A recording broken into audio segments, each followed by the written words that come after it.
everyone, and welcome back to Mach 1 Mindset. Today we're diving into Civil Air Patrol Learn to Lead 9.5 Dissent and Team Dynamics.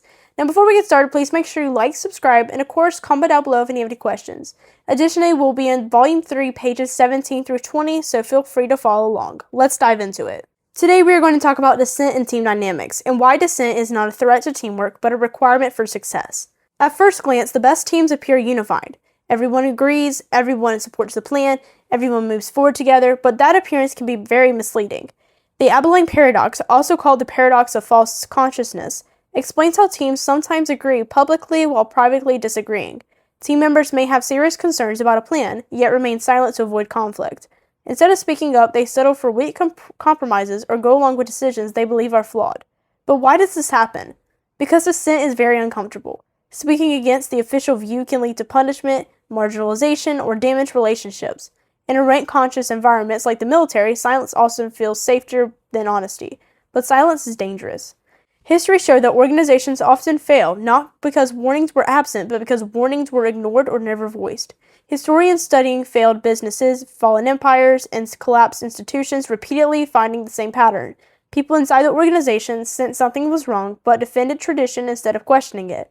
The Soviet Union appeared to be a global superpower in the 1980s, yet disappeared by 1991. Financial giant Bear Stearns traded at $68 per share, then collapsed to $2 per share in a week. These failures seemed very sudden, but they were not surprises to everyone. Insiders saw the warning signs. The culture simply did not allow dissent to the surface. Without dissent, teams became blind to threats. They raised an important question: is dissent compatible with the military?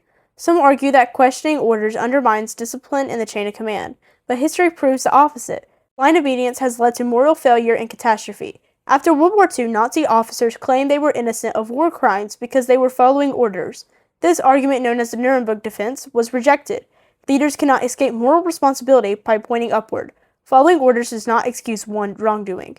The same principle applied during the Vietnam War. Lieutenant William Calley claimed that he was ordered to kill civilians at My Lai. The court rejected that defense. Moral responsibility still applied. Yet the military also honors dissent when it serves a higher purpose. Admiral R. Burke once promised to award a plaque for the first person who knowingly disobeyed an order but did the right thing. Napoleon believed lower-ranking officers sometimes had better information than generals and expected them to challenge flawed orders. The United States Air Force itself was born from dissent. Billy Mitchell challenged existing military thinking about air power.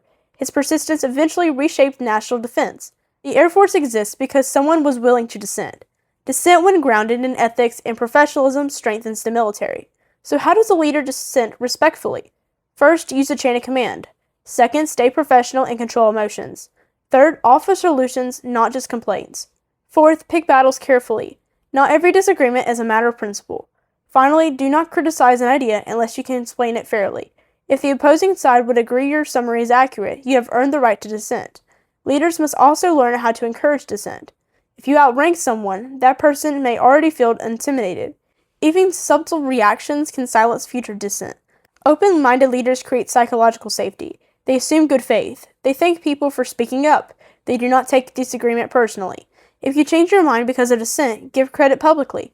If you rarely heal dissent, ask yourself whether you have been shutting it down without realizing it. An open-door policy is not enough. People may still fear consequences. Leaders must prove through action that dissent is welcome. A powerful example of respectful dissent comes from Fred Rogers, who testified before Congress in 1969. Faced with hostility, he remained calm, respectful, and empathetic.